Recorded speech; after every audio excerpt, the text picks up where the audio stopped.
हरे कृष्णा दोस्तों, अगर कोई आपसे छल करे, आपको कष्ट दे, तो आपको क्या करना चाहिए? इन प्रश्नों का उत्तर हम भगवान श्री कृष्ण के अनमोल वचनों और एक कहानी से समझेंगे। मतलब से जुड़े रिश्ते मतलब तक साथ देते हैं, लेकिन दिल से जुड़े रिश्ते आखिरी सांस तक निभाते हैं।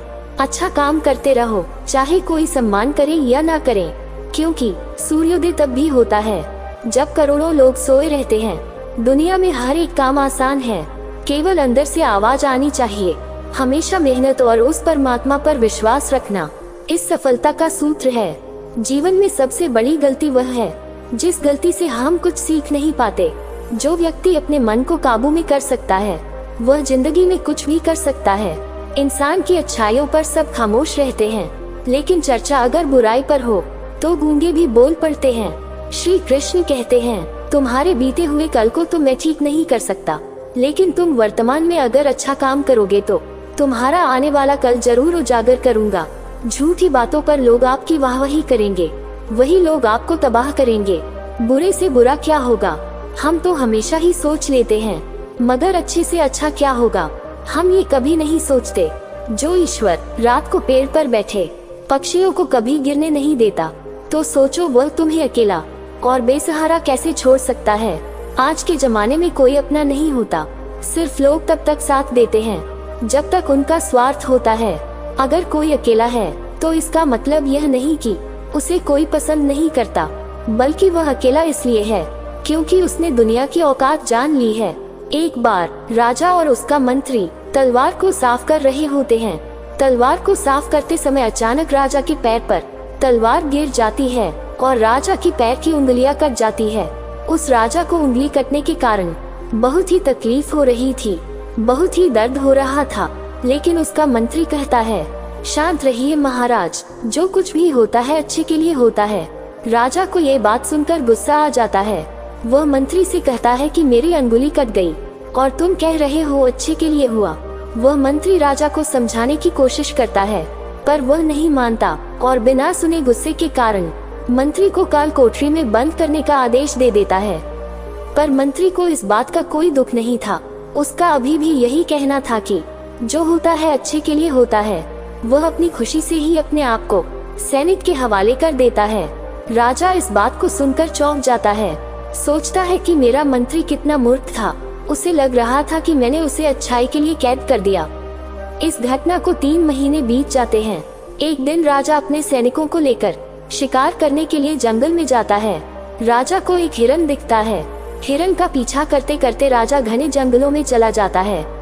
वह हिरन को पकड़ नहीं पाता और जंगलों में खो जाता है, तो बाहर आने के लिए रास्ता ढूंढता है, लेकिन रास्ता उसे नहीं मिलता है। तभी कुछ आदिवासी लोग उसे घेर लेते हैं। उन लोगों को पता नहीं था कि वह राजा है। वह लोग अपनी देवता को बलि चढ़ाने के लिए एक इंसान को ढूंढ रहे थे। आदिवासी लोग राजा को पकड़कर अपने इलाके में ले जाते हैं। राजा उनको बार बार समझाने की कोशिश करते हैं, लेकिन वह लोग कुछ भी नहीं समझ रहे थे। वह लोग खुशी से नाचते हैं और राजा को नहलाकर बलि चढ़ाने के लिए उनको कपड़ा पहनाते हैं। अब राजा को लगता है कि वह मरने वाला है। जब आदिवासी लोगों का मुखिया राजा को मारने जाता है, तब देखता है कि राजा के पैर की अंगुली कट चुकी है। इसको देखकर उसका मुखिया कहता है कि इस इंसान की बलि नहीं दी जा सकती, क्योंकि यह इंसान पूरा नहीं है, एक अंग कटा हुआ है, और उनके भगवान को एक पूरे इंसान की बलि ही दी जा सकती है। अगर ऐसे इंसान की बलि दी जाए जिसका अंग पहले से कटा हुआ है, तो उनके देवता खुश होने की जगह नाराज हो जाएंगे। फिर वह लोग राजा को छोड़ देते हैं। राजा खुशी खुशी अपने महल चला जाता है और सोचता है, अगर मेरी उंगली उस दिन न कटी होती तो आज मेरी मौत हो जाती। इसका मतलब मंत्री सही कह रहा था, जो कुछ होता है अच्छे के लिए होता है। फिर राजा अपने सैनिकों को आदेश देता है कि जल्दी से जाकर मंत्री को रिहा किया जाए। फिर राजा मंत्री को अपना पद वापस देते हैं और पूछते हैं, मंत्री उस दिन मेरी उंगली कट गई, मेरे लिए अच्छा हुआ, मैं मान गया, लेकिन तुम जेल में हो, इससे तुम्हारा क्या अच्छा हुआ?